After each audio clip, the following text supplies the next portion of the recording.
Hello everyone, welcome to my channel mechanical engineering insights. General science जो कि railway specific हम लोग पढ़ रहे थे, उसका आज होगा क्लास नंबर 19। ठीक है, बहुत दिन बाद लेक्चर आ रहा है। अच्छा, कोई दिक्कत नहीं कि ये जो क्लास होगा आज 19 नंबर लेक्चर, तो ये 19 नंबर लेक्चर में हम देखेंगे बायोलॉजी। और बायोलॉजी का जो one of the most important and specific chapter जो कि है ब्लड एंड सर्कुलेटरी सिस्टम। ठीक है, तो सर्कुलेटरी सिस्टम को पढ़ने से पहले हमको अच्छे से ब्लड को कवर करना होगा, उसके बाद ही हम सर्कुलेटरी सिस्टम में जाएंगे। ठीक है, तो आज के लेक्चर में हम सब ब्लड को पहले देखेंगे, उसके बाद सर्कुलेटरी सिस्टम के जो भी फंक्शंस वगैरह सारा कुछ होगा उसको कंप्लीट करेंगे। एंड आपको पता है कि ये क्लास जो हो रहा है one class one chapter type, मतलब एक क्लास में पूरा एक चैप्टर को खत्म कर रहे हैं, उसके साथ MCQ एंड PYQs भी कंप्लीट कर रहे हैं। और जो भी रेलवे के वन डे एग्जाम है उसके लिए बहुत ही इंपॉर्टेंट है। अच्छा, और एक चीज़ बता देते हैं कि ब्लड में जो स्पेसिफिक ब्लड ग्रुपिंग वाला सेक्शन है वो अभी न्यू NCERT के सिलेबस से हटा दिया है। ठीक है, NCERT के जो न्यू सिलेबस है उसमें जो ग्रुप वाला सेक्शन है, ब्लड ग्रुप वाला सेक्शन, वो वाला सेक्शन हटा दिया, तो हम भी वो वाला सेक्शन अभी नहीं करेंगे। और रेलवे के जो रिसेंट एग्जाम्स हुए हैं उसमें भी कहीं देखने को नहीं मिला है, तो सिलेबस को अच्छे से देखना ज़रूरी है कि कौन सा इंक्लूड किया है कौन सा नहीं इंक्लूड किया है, तो उसे अच्छे से देखना होगा। अच्छा, अभी आते हैं कि जो, अच्छा और एक चीज़ कि बायोलॉजी का ये रहा हम लोगों का स्पेसिफिकली 7th नंबर लेक्चर। इससे पहले हम लोगों का बायोलॉजी का 6 लेक्चर कंप्लीट हो गया। ठीक है, 6 लेक्चर कंप्लीट हो गया।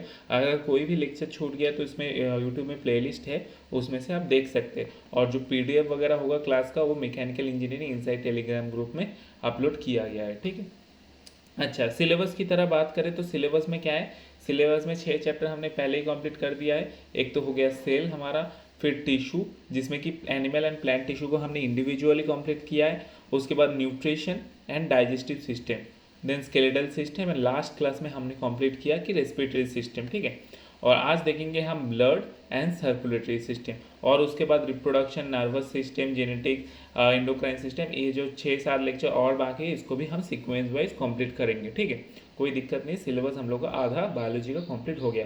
बायोलॉजी का सिलेबस थोड़ा लंबा है, कोई दिक्कत नहीं। अच्छा, अभी डायरेक्ट आते हैं हम चैप्टर की तरह। ठीक है, चैप्टर में क्या बोला जा रहा है, ब्लड एंड सर्कुलेटरी सिस्टम। ठीक है, तो ये जो ब्लड एंड सर्कुलेटरी सिस्टम है, ये सर्कुलेटरी जो सिस्टम से एक कोई भी सिस्टम, जैसे कि हम लोग पहले पढ़ा था कि respiratory system, digestive system, skeletal system. System मतलब कि बहुत सारे ऑर्गन, ऑर्गन मतलब बहुत सारे टिश्यू, टिश्यू मतलब बहुत सारे सेल, ऐसे जो मिलके बहुत सारे ऑर्गन मिलके एक सिस्टम बनाता है, उसको ही हम सर्कुलेटरी सिस्टम बोलेंगे। तो बहुत सारे ऑर्गन, कौन सा ऑर्गन सर्कुलेटरी सिस्टम में इन्वॉल्व है, किसका क्या फंक्शन है, ये सारा कुछ इन डिटेल्स हम बात करेंगे सर्कुलेटरी सिस्टम में। ठीक है, लेकिन उसको पढ़ने से पहले हमको क्या पढ़ना पड़ेगा, ब्लड को, ब्लड को अच्छे से देखना पड़ेगा। ठीक है, ब्लड को अगर अच्छे से नहीं देखेंगे, हर एक चीज़ के ब्लड के अंदर हर एक चीज़ क्या होता है, किसका क्या फंक्शन रहता है, उसको नहीं देखेंगे तो सर्कुलेटरी सिस्टम समझ में नहीं आएगा। ठीक है, तो ब्लड को पहले देखेंगे, उसके बाद ही हम सर्कुलेटरी सिस्टम पे जंप करेंगे। अच्छा, अभी ब्लड के ऊपर आते हैं, ब्लड क्या होता है। ठीक है, ब्लड अगर कोई पूछे तो ब्लड क्या होता है, ब्लड एक वन लाइनर अगर कोई पूछ लिया जाए, ब्लड क्या होता है, blood is the fluid connective tissue. Blood क्या होता है, blood is the fluid connective tissue, connective tissue।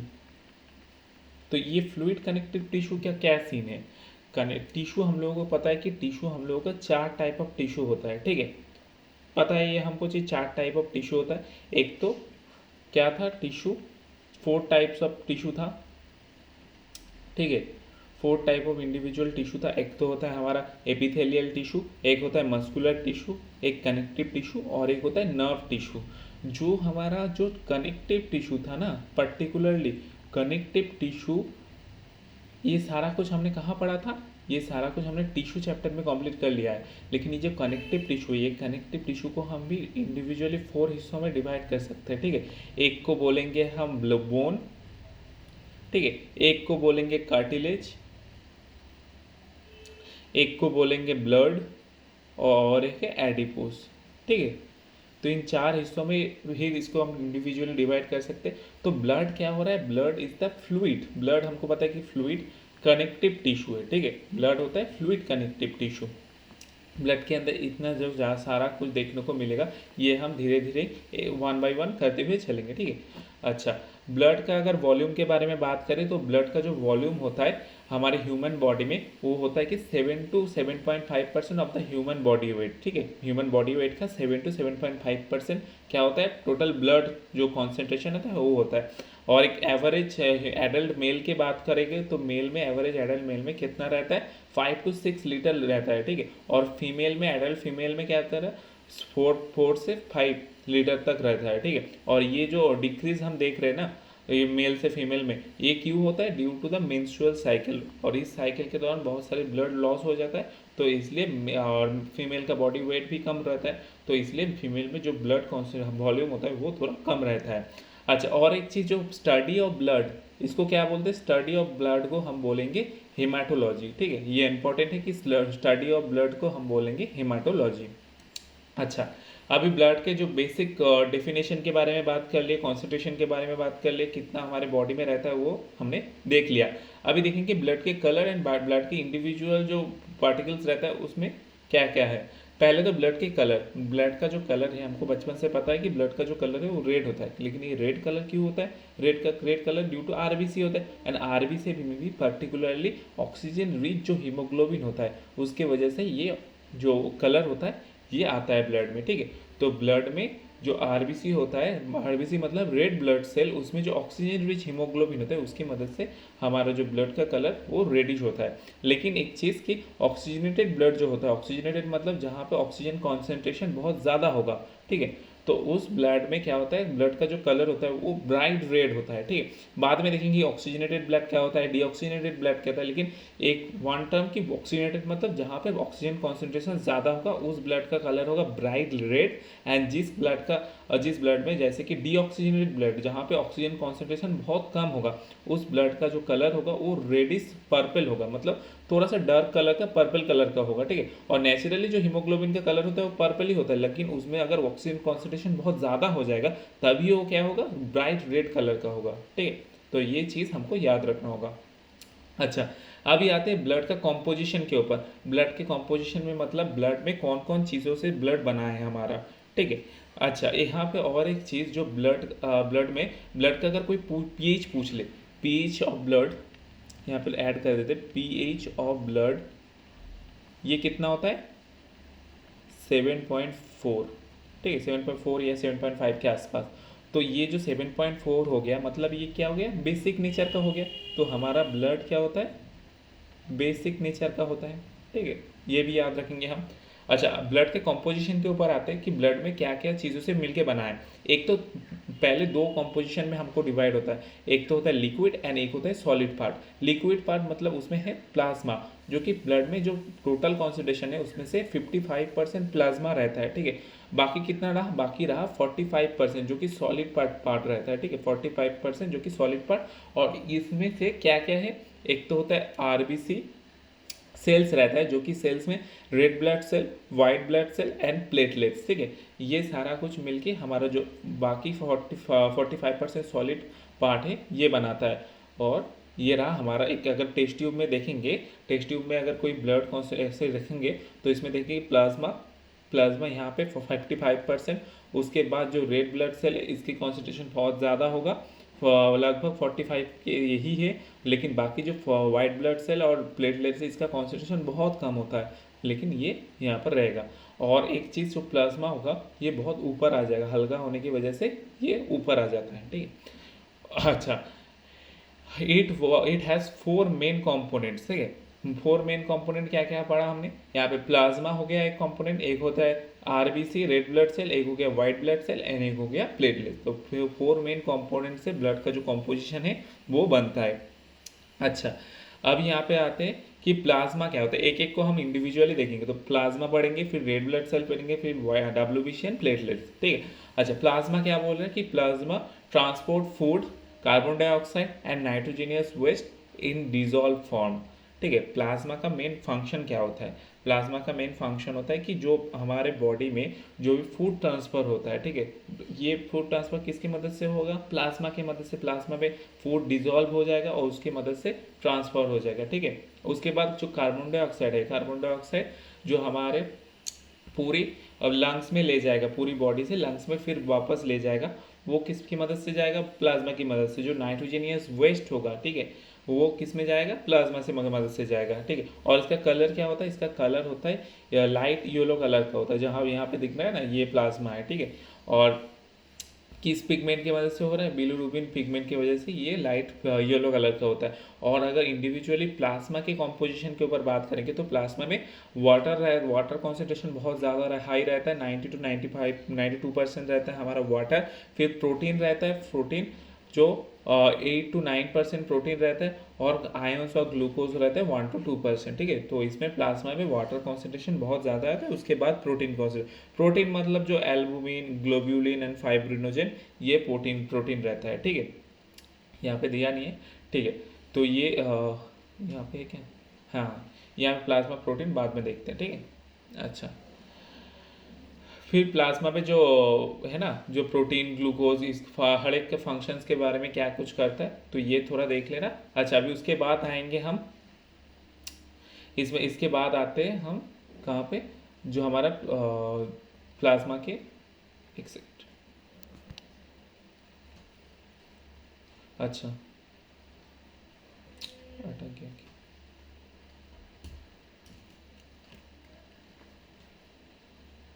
अच्छा, अभी आते हैं कि जो रोल होता है ना हर एक जो प्लाज्मा, अच्छा प्लाज्मा के जो प्रोटीन के बारे में बात करें, तीन टाइप ऑफ प्रोटीन हमको देखने को मिलेगा। एक तो फाइब्रिनोजन, एक ग्लोब्यूलिन एंड एक एल्बुमिन, ठीक है। तो एक एक का फंक्शन हम देखेंगे। तो ये क्या होता है, जो प्लाज्मा के अंदर प्रोटीन होता है ना, प्रोटीन कितना रहता है, 8 to 9% प्रोटीन हमारे देखने को मिलेगा।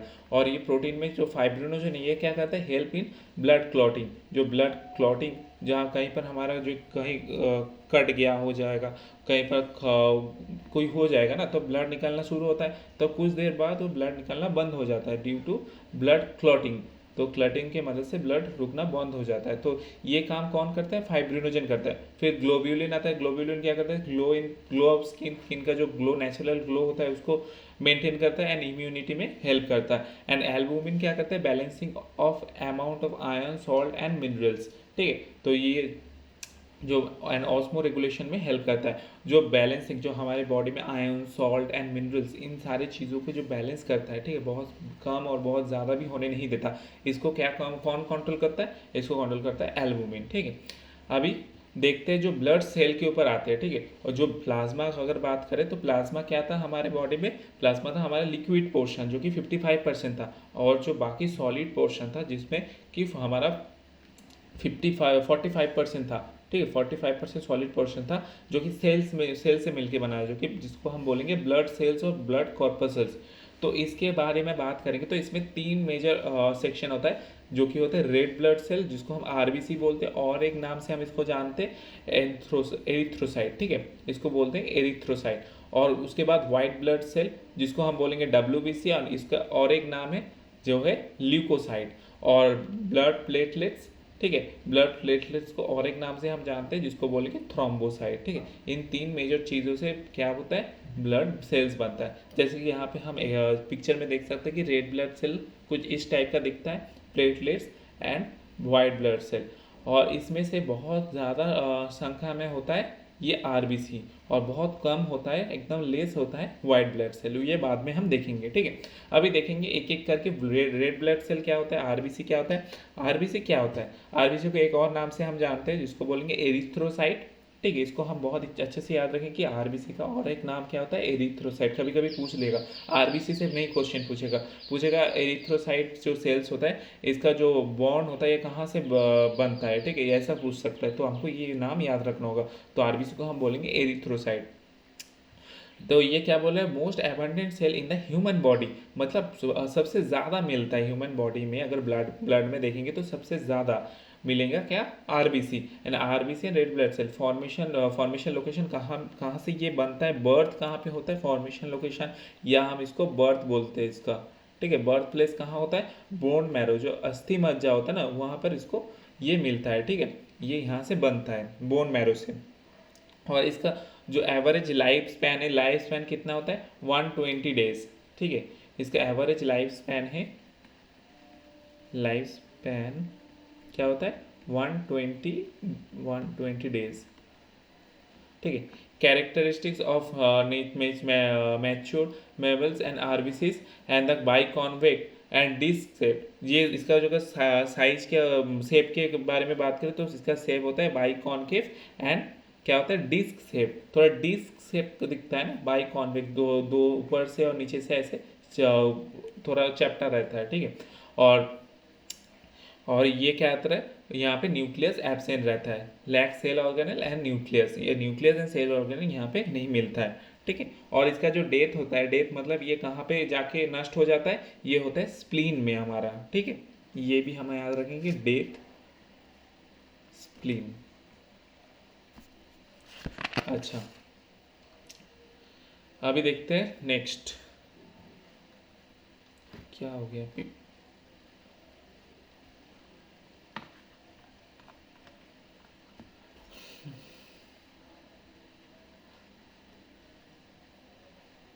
अच्छा, why does mammalian red blood corpuscle lack cell organelle and nucleus, क्यों जो रेड ब्लड सेल होता है इसमें lack of organelle and nucleus, क्यों लैक ऑफ क्यों रहता है, बहुत कम क्यों रहता है, क्योंकि मेमेलियंस जो आरबीसीज होता है, lack of nucleus created in the biconvex cell and with increasing surface area for oxygen binding, बहुत ज़्यादा होता है ऑक्सीजन बाइंडिंग के लिए आरबीसी, ठीक है। And the absence of mitochondria in RBCs ensure all the oxygen in transport और transport to tissue, जो भी हमारा जो माइटोकॉन्ड्रिया एब्सेंट होता है, क्योंकि माइटोकॉन्ड्रिया अगर एब्सेंट नहीं होगा तो ऑक्सीजन जो होता है जिसमें एनर्जी वो अलग काम में इस्तेमाल हो जाएगा, लेकिन यहाँ पे क्या होगा, ये ऑक्सीजन जो होगा, ये जो भी ऑक्सीजन है ये क्या होगा, जो टिश्यू में ट्रांसफर होने के लिए होगा, ठीक है।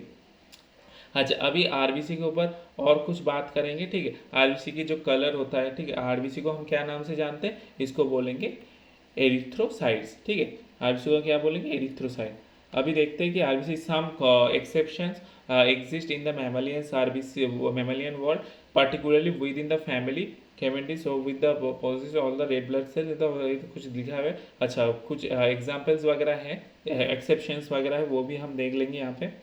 अच्छा, अभी देखते हैं नेक्स्ट।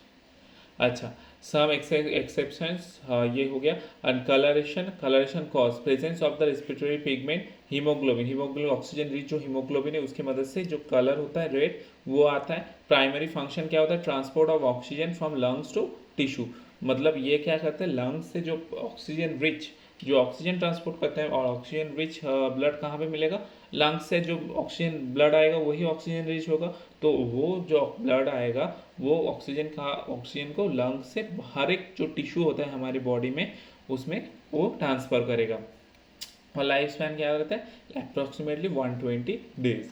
अच्छा, अभी देखते हैं जो इसका बेसिक जो स्ट्रक्चर होता है ऐसा कुछ देखने को मिलेगा, जो इसका जो थिकनेस वगैरह है ये भी आप देख सकते हो, उसका शेप होता है बाइकॉनकेव डिस्क शेप, और इसका जो मेम्ब्रेन होता है आउटर मेम्ब्रेन आरबीसी का, ये आरबीसी का स्ट्रक्चर है, और आरबीसी का जो आउटर मेम्ब्रेन होता है इसको हम बोलेंगे plasma membrane and protein mainly haemoglobin. अच्छा, अगर बात करेंगे ब्लड सेल क्वांटिटी के बारे में बात करेंगे, क्वांटिटी मतलब कि इसमें ब्लड में कौन सा चीज़ का कॉन्सेंट्रेशन बहुत ज़्यादा है, कौन सा चीज़ बहुत ज़्यादा मात्रा में मिलता है, उसमें आरबीसी मिलता है बहुत ज़्यादा, मिलियंस में मिलने की चांसेस है। Platelets in lakhs and WBC बहुत कम इन 1000, ठीक है। तो बहुत ज़्यादा क्या मिलता है, आरबीसी मिलता है, उसके बाद प्लेटलेट्स एंड उसके बाद क्या होता है, तो हमारा डब्ल्यूबीसी। अच्छा, अभी इसके बाद में आते हैं, इसके बाद बात करेंगे कि थोड़ा क्वेश्चन है। अच्छा, उसके बाद जो साइज़ के ऊपर बात करेंगे, साइज़ में डब्ल्यूबीसी बहुत कम मात्रा में मिलता है, लेकिन डब्ल्यूबीसी का साइज़ बहुत ज़्यादा होता है। उसके बाद आरबीसी का एंड प्लेटलेट्स का साइज़ बहुत कम होता है, ठीक है। और नॉर्मल रेंज के बारे में बात करें तो डब्ल्यूबीसी जब वाइट ब्लड सेल होता है, नॉर्मल रेंज इन मेल 5000 से 10,000, और इसमें भी मेल फीमेल में भी सेम। और रेड ब्लड सेल कितना मिलता है, 4.5 से 5.5 10⁻⁶ पर मिलीलीटर, 1 मिलीलीटर में इतना मिलता है आरबीसी, ठीक है।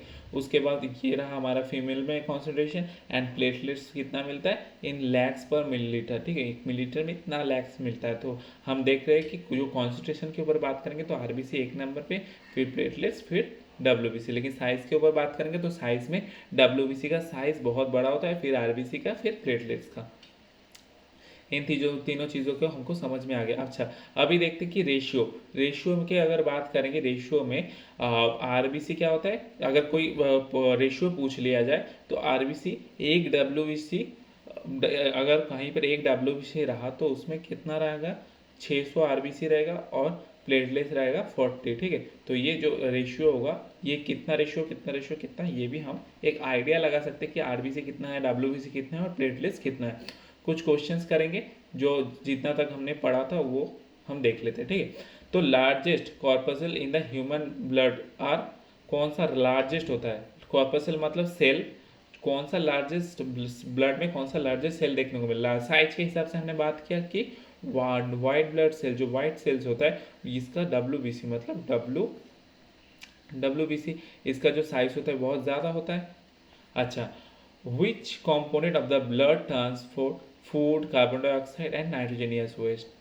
सिंपली हमने पढ़ा था कि प्लाज्मा क्या काम करता है, जो डिजॉल्व जो भी होता है, जैसे कि नाइट्रोजनियस वेस्ट हो गया, कार्बन डाइऑक्साइड हो गया, फूड हो गया, ये ट्रांसपोर्ट में हेल्प करेगा। ठीक है, आप लोग देख सकते हैं कि ये क्वेश्चंस प्रीवियस ईयर का ही क्वेश्चंस। उसके बाद dash food in blood is responsible for oxygen transport, कौन सा ऑक्सीजन ट्रांसपोर्ट में हेल्प करेगा, आरबीसी रेड ब्लड सेल। ठीक है, blood contains a fluid matrix called, जो मैट्रिक्स फ्लूइड होता है in which red blood cells WBC and platelet float. तो फ्लूइड बोल रहा है, फ्लूइड मतलब हमको याद आ जाएगा कि लिक्विड के बारे में बात कर रहे हैं, कुछ लिक्विड सब्सटेंस होगा, और लिक्विड सब्सटेंस क्या होता है, प्लाज्मा होता है, जिसमें कि WBC RBC and platelets float करता है। अच्छा, अभी आते हैं नेक्स्ट क्वेश्चन के ऊपर। नेक्स्ट एक क्वेश्चन है रह गया यहाँ पे, blood is a dash tissue, liquid connective tissue. First जो चीज़ के हम स्टार्ट किए थे वो है blood is a fluid connective tissue. अच्छा, उसके बाद आएंगे respiratory pigment, haemoglobin is present in which of the following, कहाँ पे देखने को मिलेगा। तो हीमोग्लोबिन कहाँ पे मिलेगा, रेड ब्लड सेल में मिलेगा। इसके लिए तो हमारा जो ब्लड का जो कलर होता है, ये क्या होता है, ब्राइट रेड हो जाता है, लेकिन ऐसे तो हमारा ब्राइट जो कलर होता है हीमोग्लोबिन का, वो क्या होता है, पर्पलिश कलर का होता है, लेकिन उसमें अगर ऑक्सीजन कॉन्सेंट्रेशन बहुत ज़्यादा हो जाएगा तो वो ब्राइट रेड कलर का हो जाएगा। तो ये जो ऑक्सीजन रिच हीमोग्लोबिन उसकी मदद से हो रहा है, और ये हीमोग्लोबिन कहाँ पे देखने को मिलेगा, रेड ब्लड सेल में, उसकी मदद से जो कलर होता है वो रेड कलर का होता है। अच्छा, अभी आते हैं कुछ और चीज़ों के ऊपर आरबीसी में, जो कि है रेड ब्लड सेल में। Red blood cell is the largest RBC in the world found in an amphibian called amphi. ये जो लार्जेस्ट जो आरबीसी है, यह कहाँ किस में देखने को मिलेगा,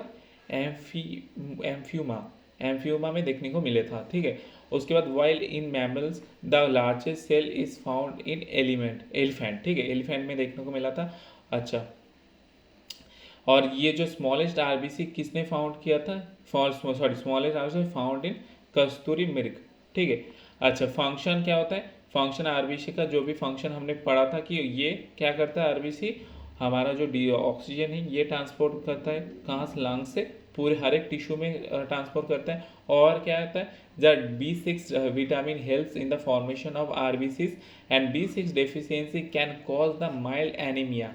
ये अगर B6 का कोई B6 vitamin help in the formation of RBC, जो आरबीसी फॉर्मेशन हेल्प कर, मतलब ये बोल रहा है कि आरबीसी का अगर डेफिशिएंसी हो गया, मतलब आरबीसी का कॉन्सेंट्रेशन बहुत कम हो जाएगा, तो क्या हो जाएगा, माइल्ड एनीमिया हो सकता है। एनीमिया मतलब बहुत जो ब्लड होता है उसका कॉन्सेंट्रेशन बहुत कम हो जाता है, और ब्लड मतलब आरबीसी के बारे में बात कर रहे हैं।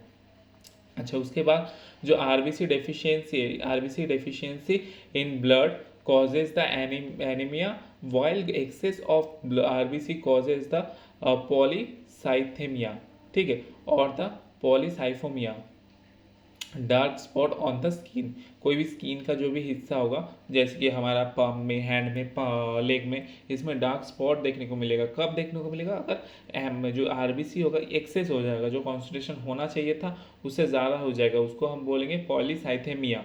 और अगर डेफिशिएंसी हो जाएगा, जहाँ पहले पढ़ा था हमने, डेफिशिएंसी हो जाएगा तो इसको बोलेंगे एनीमिया। अगर एक देखेंगे ना, नॉर्मल ये हमारा ब्लड का कॉन्सेंट्रेशन ये रहा, और एनीमिया, ड्यूरिंग एनीमिया क्या हो जाएगा, हमारा जो ब्लड का जो आरबीसी है उसका कॉन्सेंट्रेशन बहुत कम हो जाएगा, ये देखने को मिलेगा बहुत कम हो रहा है आरबीसी, तो इसको हम बोलेंगे एनीमिया। ठीक है, अच्छा, उसके बाद आएंगे हम WBC। अभी वो जो वाइट ब्लड सेल का है ये पूरा चीज़ हमने देख ली, RBC के बारे में पूरा कुछ देख लिया। अभी हम देखेंगे वाइट ब्लड सेल। तो वाइट ब्लड सेल का जो है वो है, white blood cell are the colourless, और इसका और एक नाम क्या है, ल्यूकोसाइट। तो ये ल्यूकोसाइट नाम से हम जानते हैं। और white blood cell are colourless, white blood cell are nucleated cell. RBC में क्या पढ़ा था, आरबीसी में जो ऑर्गेनल्स एंड जो न्यूक्लियस होता है वो एब्सेंट रहता है, लैक ऑफ हमने देखा था। और इसमें क्या देखेंगे, इसमें न्यूक्लिएटेड होता है, मतलब इसमें न्यूक्लियस होता है, और इसका जो कलर होता है ये कलरलेस होता है, ठीक है। ये होता है कलरलेस हमारा। अच्छा, अभी देखेंगे। अच्छा, और एक चीज़, सॉरी एक चीज़ हम बताना भूल गए कि ये जो आरबीसी होता है, ये आरबीसी का दो चीज़ और चीज़, जो कॉकरोच होता है ना हमारा, कॉकरोच घर में देखने को मिलेगा। क्या होता है कॉकरोच, ROACH, कॉकरोच। इसमें जो ब्लड कलर होता है ये क्या होता है, ये होता है कलर, कलर हमारा ब्लड का, ब्लड कलर लिख ही देते हैं। ब्लड कलर क्या होता है, वाइट कलर का होता है, ठीक। क्यों होता है, एब्सेंट ऑफ हीमोग्लोबिन। उसके बाद जो ऑक्टोपस होता है ना, ऑक्टोपस, ऑक्टोपस होता है, इसका ब्लड कलर क्या होता है, इसका ब्लड कलर ब्लू कलर का होता है। क्यों होता है blue colour, due to present of copper. Copper बहुत ज़्यादा में मात्रा में देखने को मिलेगा, तो इसका कलर हो जाए ब्लू। और कुछ एक्सेप्शन हम बात करेंगे, ऐसे तो जनरली रेड कलर का होता है, लेकिन कुछ एक्सेप्शन के बारे में बात कर रहे हैं अभी, ठीक है। ये दो चीज़ हमको याद रखना होगा, ठीक है। और एक चीज़ कि आरबीसी को और एक नाम से हम जानते हैं, आरबीसी को बोलेंगे ब्रेनलेस, ब्रेनलेस सेल। क्यों बोलते हैं ब्रेनलेस सेल, ड्यू टू यहाँ पे न्यूक्लियस एब्सेंट देखने को मिलेगा, ठीक है। न्यूक्लियस, माइटोकॉन्ड्रिया, जो भी ऑर्गेनल है यहाँ पे एब्सेंट है, तो न्यूक्लियस किसी का, न्यूक्लियस को क्या बोलते हैं, ब्रेन ऑफ द सेल। और ब्रेन ही नहीं रहेगा तो इसको बोलेंगे ब्रेनलेस सेल, ठीक है। अच्छा, अभी कहाँ पर थे हम लोग, WBC में के बारे में बात कर रहे हैं, ठीक है। अच्छा, WBC में क्या है, WBC इज द, और एक नाम क्या है, ल्यूकोसाइट। और ये कलरलेस होता है, न्यूक्लिएटेड होता है, और लैक ऑफ हीमोग्लोबिन, हीमोग्लोबिन देखने को नहीं मिलेगा, और कैपेबल ऑफ एमीबॉइड मूवमेंट, ये एमीबॉइड मूवमेंट कर सकता है। और ये ऑल्सो कॉल्ड न्यूक्लियोसाइड। और एक चीज़ की इसको जो और एक नाम से हम, इसका जो शेप होता है ये होता है इरेगुलर शेप, ठीक है। ये होता है इरेगुलर शेप। फॉर्मेशन कहाँ पे होता है, सेम बोन मैरो से फॉर्मेशन होगा। एंड इसका लाइफ स्पैन कितना था, 2 to 4 डेज, और कहीं कहीं पर 13 to 20 डेज भी हो सकता है, लेकिन आरबीसी का था 120 डेज, ये याद रखेंगे हम। और ये डिस्कवरी कौन किया था, एंड्रल एंड एडिसन ने डिस्कवर किया था। और एक चीज़ की WBC होता है ना, WBC के और दो नाम से हम जान सकते हैं इसको। एक तो बोल दे कि इसको, सॉरी, एक नाम कि पुलिसमैन ऑफ बॉडी। क्यों बोलते हैं देखेंगे हम, ठीक है। तो ये देख लिया। और अच्छा, यहाँ पे दिया हुआ है, ठीक है।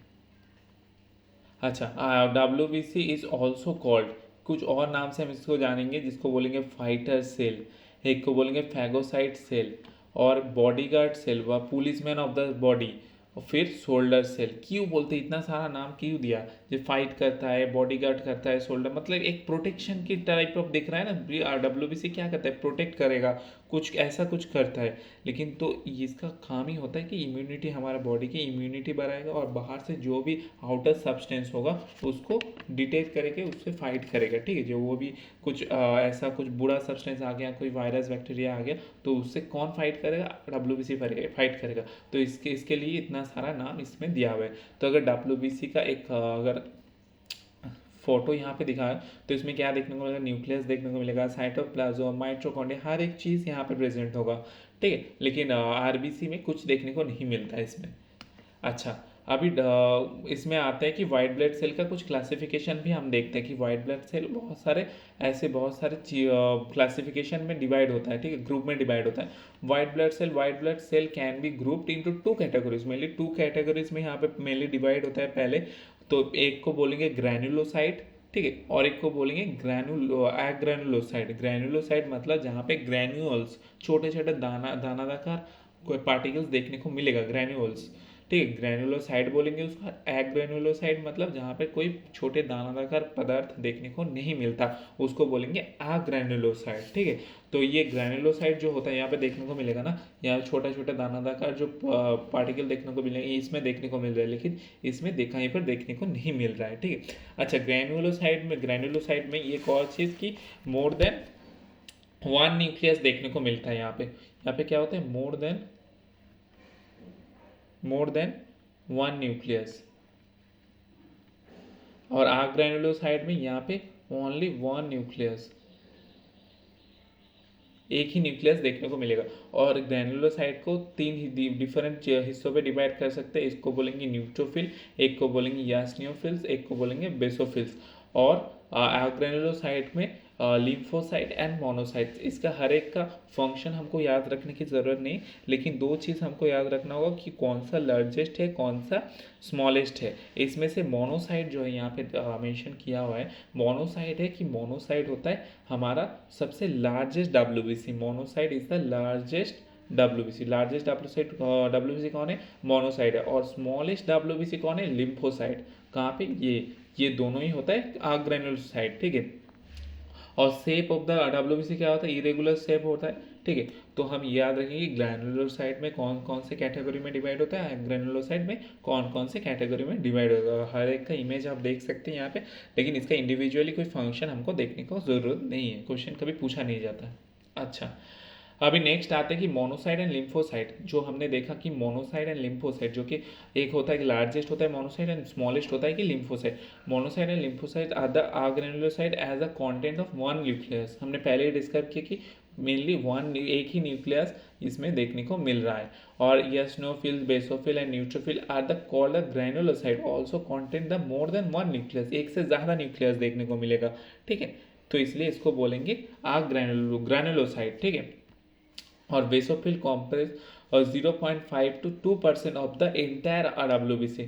तो ये क्या रहता है, जो एंटायर डब्ल्यूबीसी रहता है उसमें से 2% के आसपास ये रहता है, ठीक है। एंड दस the smallest part of the WBC is basophil by number. तो ये क्या रहता है, बहुत कम कॉन्सेंट्रेशन में हमको देखने को मिलेगा। तो इसलिए बेसोफिल जो होता है ये सबसे इन नंबर हम बात करेंगे कि नंबर डब्ल्यूबीसी में बहुत कम मात्रा में देखने को मिलेगा। और डब्ल्यूबीसी एंड एलर्जीज के ऊपर बात करेंगे कि eosinophil basophils provide the immunity from the animated subject and मतलब बाहर का जो भी सब्जेक्ट आएगा हमारी बॉडी में आएगा तो उससे क्या देखने को मिलेगा, इम्यूनिटी प्रोवाइड करेगा। डब्ल्यूबीसी का मेन फंक्शन क्या होता है, इम्यूनिटी प्रोवाइड करना।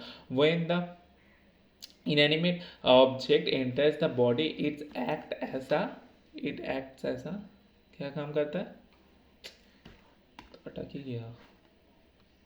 It acts as a recognition and basophil recognize the infection and component and the secretes a chemical called histamine। ये क्या सिक्रेट करता है, हिस्टामिन सिक्रेट करता है। इसलिए हिस्टामिन से क्या होता है, जो बाहर का जो भी सब्सटेंस वगैरह होता है उसको पहले डिटेक्ट करेगा, फिर क्या सिक्रेट करेगा, जो बाहर का अगर कोई ऐसा अननेचुरल प्रोडक्ट आ गया तो उसको हिस्टामिन सिक्रेट करेगा, उसकी मदद से वो क्या करेगा, इम्यूनिटी प्रोवाइड करेगा, ठीक है। Due to which the dust particle comes out, ठीक है। And due to which there is no allergy and allergy sneeze cough. ये कॉफ जो होता है ना, जो भी हमारा कॉफ वगैरह कहाँ इसमें म्यूकस देखने को मिलेगा, तो उसमें से वो म्यूकस में वो जो बाहर का जो पार्टिकल है वो उसकी मदद से बाहर आ जाएगा, ठीक। ये और कुछ चीज़ों के ऊपर बात किया हमें न्यूट्रोफिल बेसोफिल के, तो इतना देखने की ज़रूरत नहीं है, फिर भी यहाँ पे दिया। अच्छा, अभी इसके बाद हम बात करेंगे कि प्लेटलेट्स के बारे में, ठीक है। तो हमने अभी तक क्या देखा, प्लाज्मा देख लिया, 4 मेन कंपोनेंट के ऊपर बात कर रहे थे कि प्लाज्मा था, रेड ब्लड था, डब्ल्यूबीसी था एंड प्लेटलेट्स था। अभी लास्ट सेक्शन जो प्लेटलेट्स है इसके बारे में बात करेंगे। प्लेटलेट्स क्या होता है, प्लेटलेट्स इज द स्मॉलेस्ट क्या होता है, ऑल्सो कॉल द थ्रोम्बोसाइट्स। ये इसको और एक नाम से जानेंगे, इसको बोलेंगे थ्रोम्बोसाइट, ठीक है। और जो इसमें फीमेल में और मेल में कितना होता है, 1.5 से 4 के आसपास, 4 लाख पर मिलीलीटर के आसपास रहता है, ठीक है। और एक चीज़, इसका फॉर्मेशन कहाँ पे होता है, सेम बोन मैरो में होता है, लाइफ स्पैन होता है 8 to 10 डेज होता है एंड शेप क्या होता है, इरेगुलर होता है, ठीक है। ये सेम चीज़ है, थोड़ा देख लेना। अभी इसके बाद हम आएंगे, अच्छा ब्लड क्लॉटिंग के ऊपर आते हैं, ठीक है। ब्लड क्लॉटिंग में क्या होता है, ब्लड क्लॉटिंग ये पूरा 3 चीज़ों से ब्लड क्लॉटिंग होता है, लेकिन हमको ब्लड क्लॉटिंग में दो चार चीज़ हमको याद रखना हो, ठीक है। एक तो होता है ब्लड क्लॉटिंग में कौन कौन सा चीज़ हेल्प करेगा, ठीक है। एक तो होता है हमारा विटामिन जो होता है, विटामिन के हेल्पफुल होता है ब्लड क्लॉटिंग में। कौन हेल्प करता है? विटामिन के।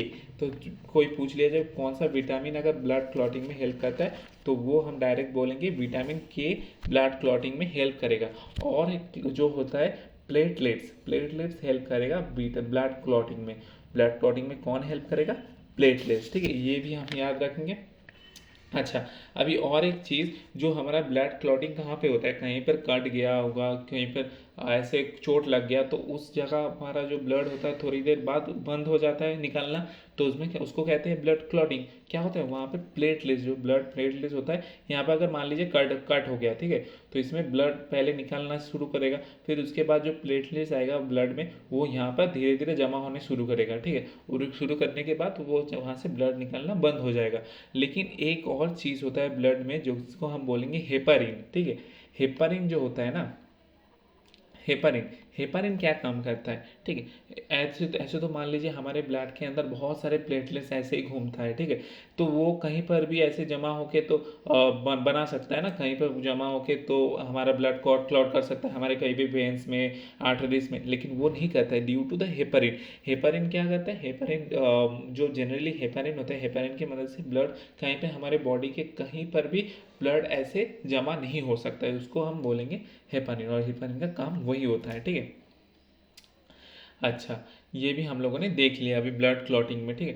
फैक्ट्स कुछ है, ये भी आप देख सकते हैं, ठीक है। कौन सा फैक्टर कहाँ पे किस इस्तेमाल होता है, और विटामिन, कौन सा विटामिन हेल्प करता है, कौन सा सेल हेल्प, सेल में प्लेटलेट्स बहुत काम में आता है, ठीक है। और एक और रोग, कहीं पे एक और रोग होता है जिसको हम बोलेंगे हीमोफीलिया। हीमोफीलिया मतलब does not occur blood clotting. Haemophilia भी होता है कहीं पे, ठीक है। हीमोफीलिया, हीमोफीलिया क्या होता है? कहीं पर ब्लड अगर क्लॉट नहीं हो रहा है तो उसको हम बोलेंगे हीमोफीलिया, ठीक है, इस डिजीज़ को। अच्छा, इसके बाद देखेंगे नेक्स्ट कुछ क्वेश्चन है, इसको देख लेते हैं।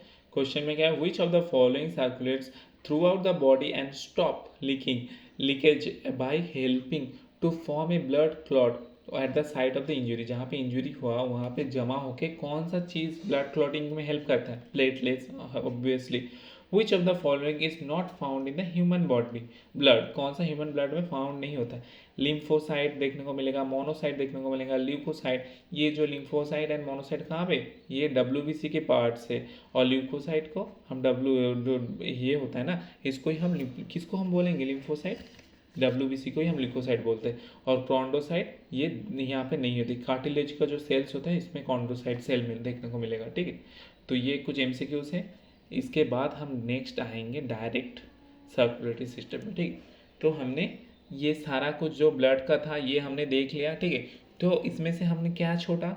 इसमें हम जो ब्लड का जो ग्रुपिंग वाला सेक्शन है वो हमने छोड़ दिया, क्योंकि उसमें क्वेश्चंस नहीं आते, ठीक है। तो अगर चाहो तो उस वो वाला सेक्शन में पीडीएफ में ऐड कर दूंगा, कोई देखना चाहता है, ठीक है, तो वो ऐड कर देंगे, ठीक है, कोई दिक्कत नहीं है। फिर भी वो नहीं है।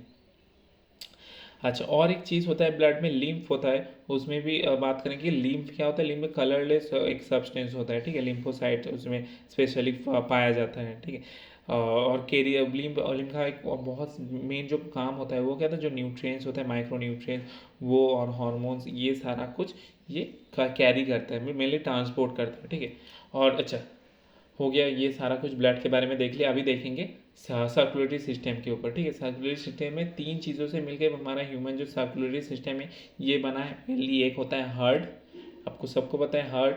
ब्लड वेसल्स, मतलब जो भी हमारा ब्लड वेसल्स जैसे कि आर्टरी, वेन्स वगैरह हो गया, ये सारा कुछ जो पाएगा ये ब्लड वेसल्स के ऊपर आएगा। एंड ब्लड जो हमने देखा, ये ब्लड, ये तीनों चीज़ों से मिलके क्या बनेगा? हमारा टोटल जो सर्कुलेटरी सिस्टम ये बनेगा। एक सिस्टम मतलब बहुत सारे ऑर्गन्स मिलके एक सिस्टम बनाता है, तो इसको ही हम बोलेंगे सर्कुलेटरी सिस्टम। उस सिस्टम में तीन मेजर चीज़ों से ऊपर ये बनता है।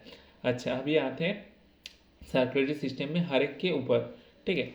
तो इसके ऊपर पहले बात करेंगे जो हमारा जो डुअल सिस्टम होता है ना ह्यूमन ब्लड में, dual system of blood circulation, इसके ऊपर आएंगे। तो ये क्या होता है हमारा,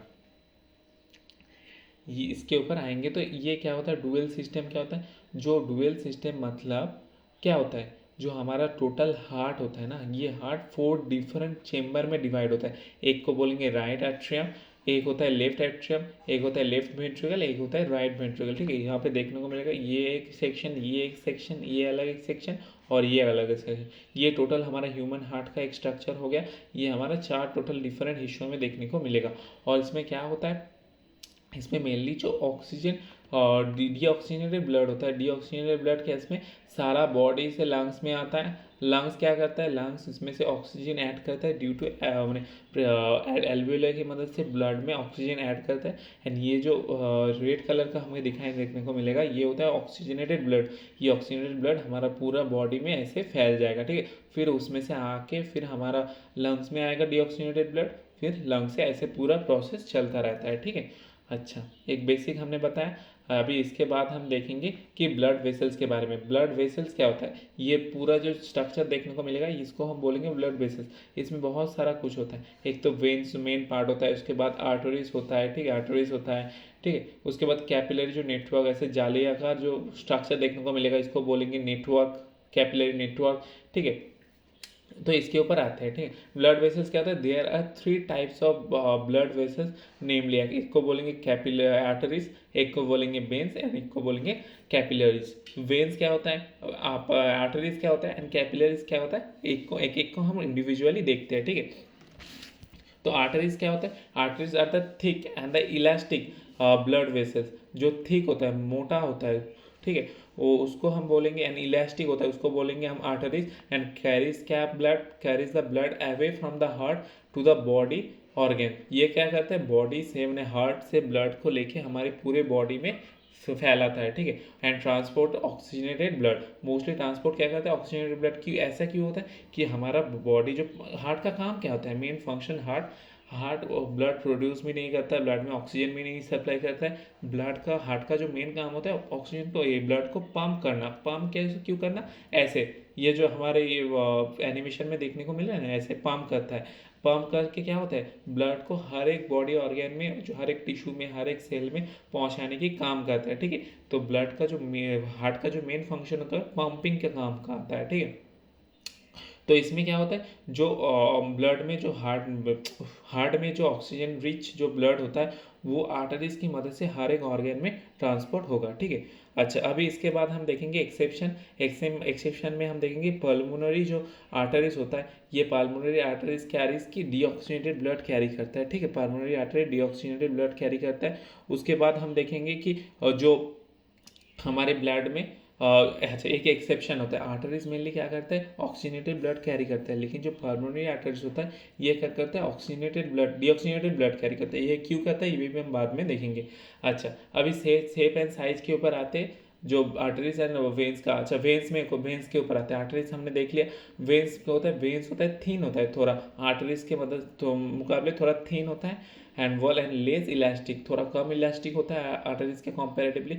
and transport blood to the heart from the various organ, मतलब जो बहुत सारे ऑर्गन में हमने आर्टरीज की मदद से जो ब्लड पहुंचा दिया वो काम में आ गया। अभी वो जो ब्लड काम हो चुका है वो ब्लड को डीऑक्सीजनेटेड ब्लड, जहाँ पे ऑक्सीजन का कॉन्सेंट्रेशन बहुत कम होता है, उस ब्लड को क्या करेगा वेन्स, अपने वेन्स के अंदर से वो कहाँ पे आएगा, फिर हमारे हार्ट के अंदर आएगा। ठीक है, तो ये जो काम करता है ये क्या कौन करता है, वेन्स करता है। Mostly carried the deoxygenated blood.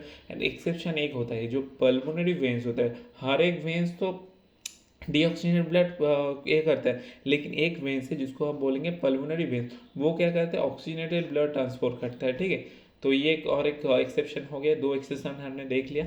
अभी एक डिफरेंस के ऊपर बात करेंगे कि डिफरेंस में क्या होता है। एक तो आर्टरीज एंड वेन्स में, आर्टरीज द डिस्ट्रीब्यूशन वेसल्स और एक होता है कलेक्शन वेसल्स। ठीक है, अच्छा एक चीज़ यहाँ पे स्ट्रक्चर में अगर हम देखेंगे तो ये जो होता है ना आर्टरी ऐसा होता है। ठीक है, इसमें से ब्लड जा रहा है, इसमें से भी ब्लड जा रहा है, लेकिन ये जो सेक्शन हम यहाँ पे देख रहे हैं ना, ये क्या होता है, ये होता है वाल्व। ये ऐसा कुछ सेक्शन हमको देखने को मिलेगा ना, ये सिर्फ वेन्स में देखने को मिलेगा। क्यों देखने को मिलेगा? आर्टरीज क्या करता है? आर्टरीज होता है ऑक्सीजनेटेड ब्लड। तो ऑक्सीजनेटेड ब्लड अगर ब्लैक बैक फ्लो हो जाएगा तो भी कोई दिक्कत नहीं है, ठीक है, वो तो ऑक्सीजनेटेड ब्लड हो। लेकिन वेन्स का जो ब्लड है लेकिन सिर्फ एक ही डायरेक्शन में जाता है, कभी ब्लैक बैक फ्लो नहीं कर सकता, ठीक है।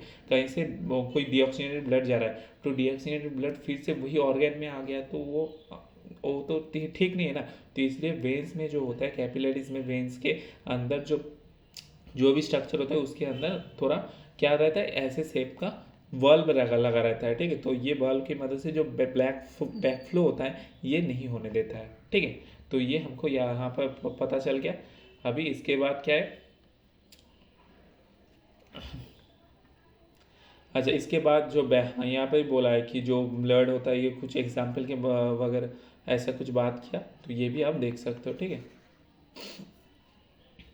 अच्छा, इसके बाद आएंगे डायरेक्ट जो ओपन ब्लड सर्कुलेटरी सिस्टम है और क्लोज ब्लड सर्कुलेटरी सिस्टम है। इसको क्या बोल रहे हैं? ओपन ब्लड मतलब जो भी जो ब्लड होता है open in a circulatory system and the heart pumps the blood into the blood vessel that open into the blood space and known as sinuses, ठीक है। एंड क्लोज्ड जो कि क्लोज्ड मतलब कि जो कि हमारा टोटल जो नालियाँ है उसके मदद से ब्लड हर एक ऑर्गन में ऐसे डिस्ट्रीब्यूट होगा, उसको बोलेंगे क्लोज। और ये नाली के मतलब मदद से नहीं होगा तो इसको बोलेंगे ओपन ब्लड सर्कुलेटरी सिस्टम, ठीक है। और क्लोज में क्या, in and close circulatory system blood flows in a complete circuit around the body, एक कॉम्प्लीट सर्किट की मदद से हो रहा है, ठीक है। और यहाँ पे क्या करें, कैपिलरी सिस्टम इज एब्सेंट, ये कैपिलरी सिस्टम बहुत एब्सेंट होता है। Example the organisms with an open circulatory system include arthropod, जो भी ये होता है ना आर्थ्रोपोड, जो मोलास्कास जो भी होता है, ये क्या करता है, इसमें जो सर्कुलेटरी सिस्टम होता है एक ओपन सर्कुलेटरी सिस्टम, लेकिन हमारे ह्यूमन में क्या होता है, क्लोज सर्कुलेटरी सिस्टम देखने को मिलेगा, ठीक है। और हर एक के लिए स्पेसिफिक ब्लड वेसल्स भी देखने को मिलेगा, जैसे कि ऑक्सीजनेटेड ब्लड हमेशा आर्टरीज के लिए आर्टरीज में से जाएगा, डीऑक्सीजनेटेड ब्लड वेन्स में जाएगा, ठीक है।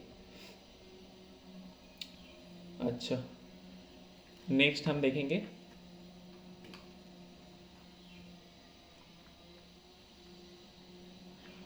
क्या हो गया। अच्छा, कुछ क्वेश्चन है, which of the following animal does blood passes through the heart twice during the each cycle, किस में से ब्लड दो हिस्सों में डिवाइड होता है, ठीक है, वो दो बार जाता है। एक तो होता है हमारा क्या, मैमल्स, बर्ड्स, रेप्टाइल, इसमें से, ठीक है। अच्छा, इस क्वेश्चन को करने से पहले थोड़ा स्ट्रक्चर वगैरह देख लेते हैं, ठीक है। अरे क्या हो रहा है,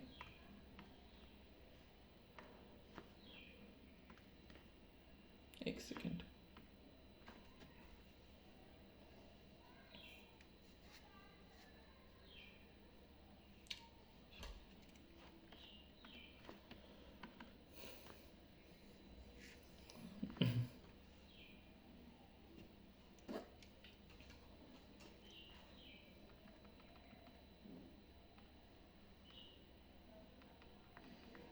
कितना इतना तक कर लिया ना हमने, ओपन वाला हो गया, क्लोज्ड आ गया। अच्छा, एक क्वेश्चन है कुछ, इसको देख लेते हैं।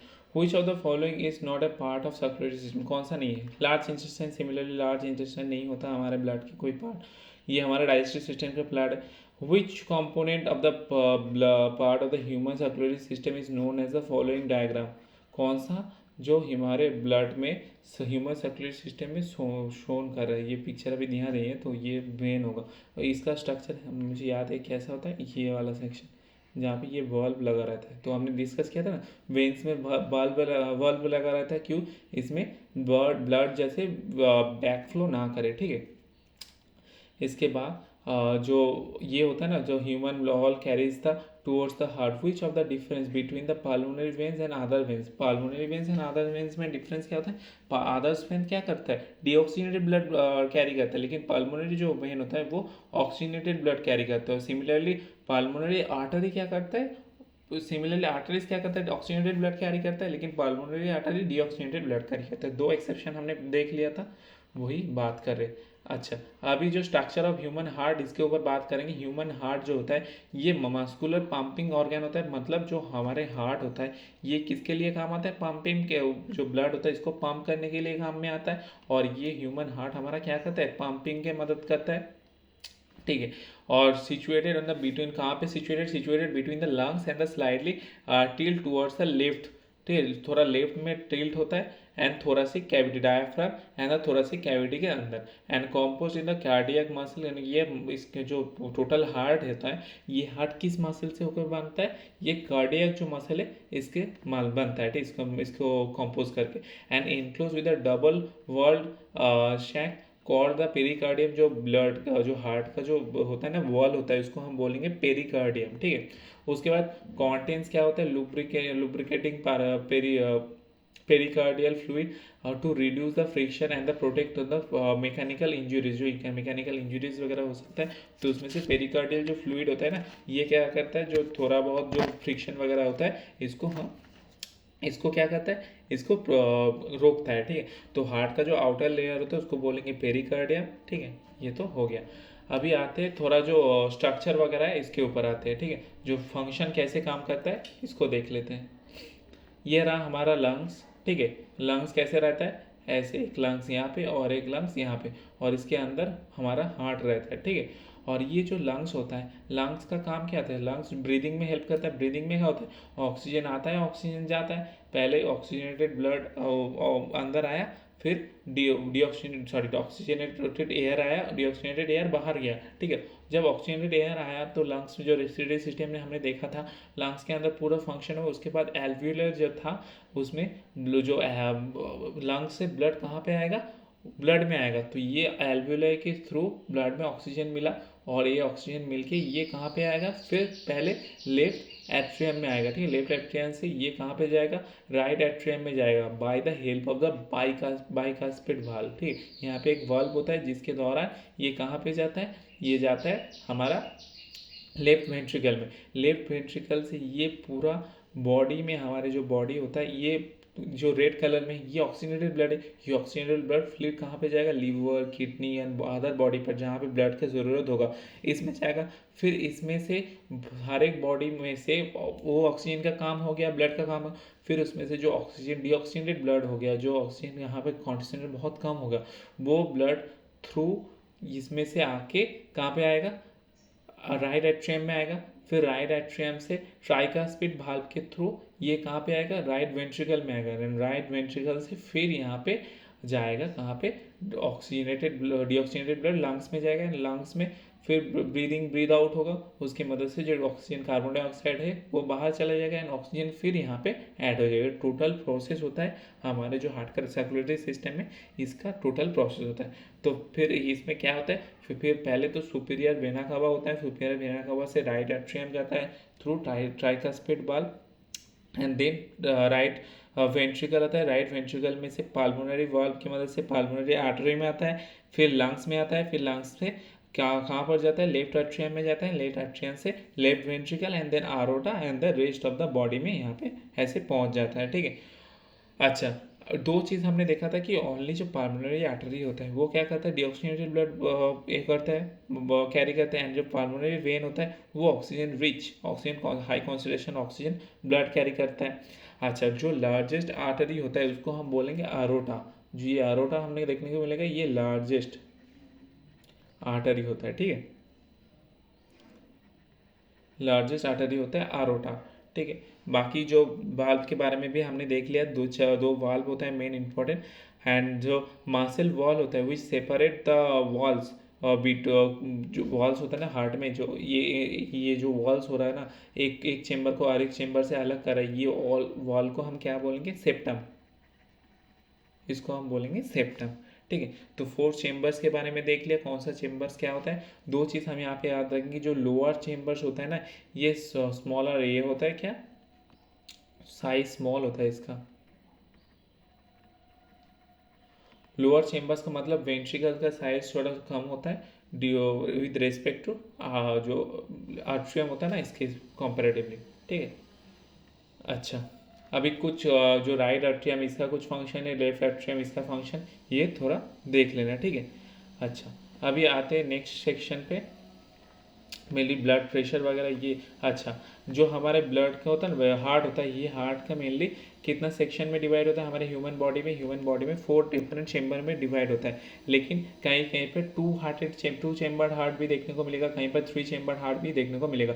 जैसे कि फिश वगैरह में क्या होता है, जो compress one atrium and one एक ही आर्ट्रियम होता है, एक ही वेंट्रिकल होता है, ठीक है। इसलिए फिशेस में कितना देखने को मिलेगा, 2 हार्ट चेम्बर देखने को मिलेगा, जैसे ऐसे।